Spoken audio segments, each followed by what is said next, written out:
سلام، ان شاء الله تكونوا بخير وعلى خير. اليوم راح نديرو كرات الارز المقرمشه. على بالي راهي تلفت لنا كاع اش نديرو دروك، انا جبت لكم الحل. هنا اش راح نحتاج هنايا كوب تاع روز، كنت ديجا طيبته خليته حتى يتعجن كما نقولوا هنا بالملح. ونحتاجو هنايا ربع صدر تاع دجاج، انا كنت ديجا طحنته وتبغوا تشروه مطحون. وعندي حبه بصل متوسطه، ونحتاج فيها الفرماج، البيض ومعدنوس.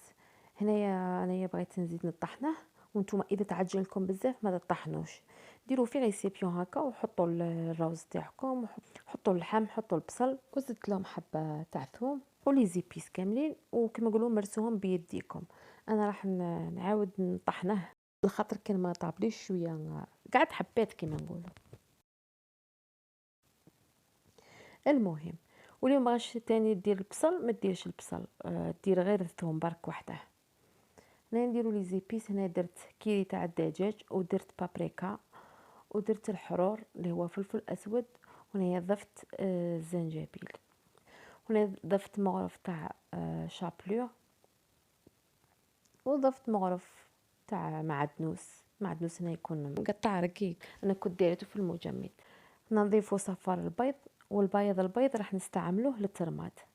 كما قلت لكم انا طحنتها، وانتم ما بغيتوش تطحنوها ما تطحنوهاش، وبلا ما ننسى الملح. هنا بعد ما طحنتها نديرو الزيت في يدينا هكا، دائما هاد العفسه ما ننساوهاش باش ما يلصقناش الخليط في يدينا.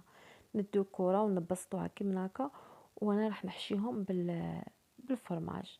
انا درت لافاش كيري، وانتم بغيتو ديروا داك الفرماج اللي باش يذوب ديروه، اي فرماج عندكم ديروه، ولا تاع البيدون.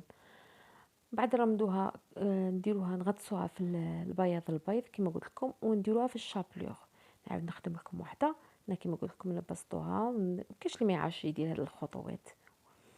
ونديروها في البيض ونرمدوها في الشابلور كما راكم تشوفوا. نرمدهم كاملين، نروح نخدمهم كاملين عاد باش نمروا نقلوهم هاكا. رمدوهم وكوروهم مليح باش هذيك الشابلور تلصق فيهم، باش كي تجوا تقلوهم ما يتحللكمش، ماشي ما يتحللكمش الروز، قصدي داك الشابلور ما تروح لكمش في الزيت.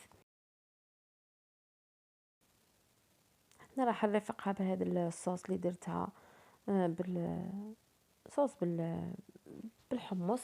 نتوما كيما تبغوا ديروا، تبغوا تقدموها كيما تقدموها بلا صوص. هنايا الزيت راني ديجا كنت حميته راه حامي، نبدا نحط في الكرات. بالنسبه للزيت ما ديروش في مقله، ديروا كيما راني درت هكا في طاوله، وباش الزيت يكون طالع وتتقلى لكم الحبات يتقلاو لكم مليح. هنايا راني رحت قليتهم مباشره، ما درتهم لا في الثلاجه لا والو، كيما راكم تشوفوا ما تحلوا ما والو. نقلوهم مليح كما راكم تشوفوا هكا، حتى تحصلوا على اللون اللي جاي ذهبي بصح رايح للحموريه هكا، باش يجوا مقرمشين. واللي يبغي يخليهم كما نقولوا صفوره يخليهم صفوره. هذه حاجات كما قلت لكم تاع اذواق، دائما نقولها لكم. انا حمرتهم شويه على خاطر باش يجوا مقرمشين. بعد ما نقليهم نكونوا دايرين في الطبسي تاعنا، دايرين البابي اسويتو باش يجي مصلنا هذاك الزيت. نروحوا نمروا نشوفوهم في طبق التقديم. انا قدمتهم بهذه الطريقه في الطاجين كما راكم تشوفوا، بهذيك لاصوص اللي قلت لكم عليها تاع الحمص، ودرت لهم الفوق هكا دي غوزاس كما نقولوا وردات، طبعتهم هذاك فرماج هذاك الكاري، طبعته زينتهم هكا من الفوق، ودرت لهم معدنوس. هنا قسمت لكم تشوفوا الحبه كيفاش جاني من الداخل، هي حاميه وقسمتها لكم. سنة كنقدم لكم ضوره وشويه ضارب. شوفوا القوام تاعها كي يجي داير، سيتو كيما قلت لكم لا درتو هذاك الفرماج اللي يجي باش يذوب يجي روعه، ولا تاع البيدون يجي روعه هكا. ان شاء الله تعجبكم هذه الوصفه وديروها. على بالي بحرت لكم هذه الايامات ديروا كاع كطبق ثاني. وهكا نكون وصلنا لنهايه الفيديو. ما تنساونيش بجميل الفيديو، اشتراك في القناه اللي مازال ما اشتركتش، والبارطاج في مواقع التواصل. وإن شاء الله نتلقاو في فيديو آخر في وصفة أخرى. سلام.